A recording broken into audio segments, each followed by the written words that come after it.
جس ہستی کا میں ذکر کرنے جا رہا ہوں شعبان شریف کے اندر کا جو مثال ہے، وہ ہستی کوئی تعارف کی محتاج نہیں، وہ فقہ کے اندر 4 ائمہ میں سے جو سب سے بڑے امام سراج الائمہ جنہیں کہا جاتا ہے، جنہیں امام اعظم کہا جاتا ہے، جن کی ہم تقریر کرنے کی وجہ سے ہمیں حنفی کہا جاتا ہے، وہ شخصیت سراج الائمہ امام اعظم ابو حنیفہ رضی اللہ تعالیٰ عنہ کی ذات کے حوالے سے میں بات کرنا چاہ رہا ہوں۔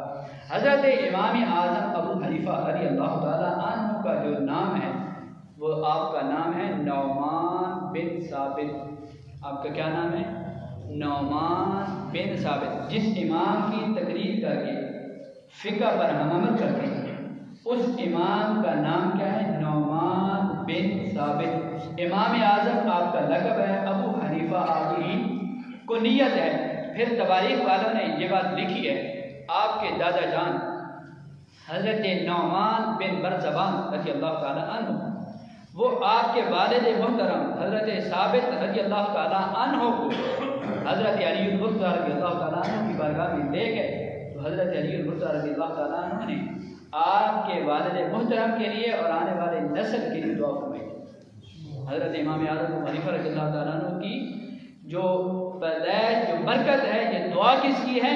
حضرت علی المرتضیٰ رضی اللہ تعالیٰ عنہ کہ انہوں نے آپ کے لیے دعا فرمائی۔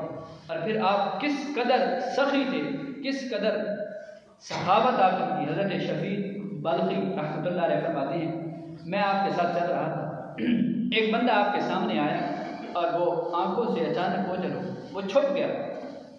آپ نے اس سے آواز دے کر کہا او بھائی ہماری بات تو سن۔ وہ بندہ قریب آیا، آپ سے پوچھا کہ بھائی تو ہم سے بھاگ کیوں رہا، چھپ کیوں رہا؟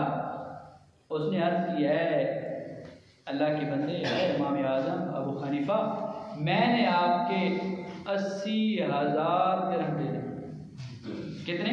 80,000۔ اللہ معاف کرے اگر مجھ سے غلطی نہ ہو رہی ہو تعداد کے اندر 10,000 درہم۔ اس نے کیا کہا؟ 10,000 درہم میں نے دینے ہیں۔ آج کے تو کروڑوں بندے ہیں۔ انہوں نے کیا کہا اس شخص نے کہ حضرت میں نے 10,000 درہم آپ کے دینے ہیں، میرے پاس دینے کے لیے سکت نہیں ہے، اس لیے میں آپ سے چھپ گیا۔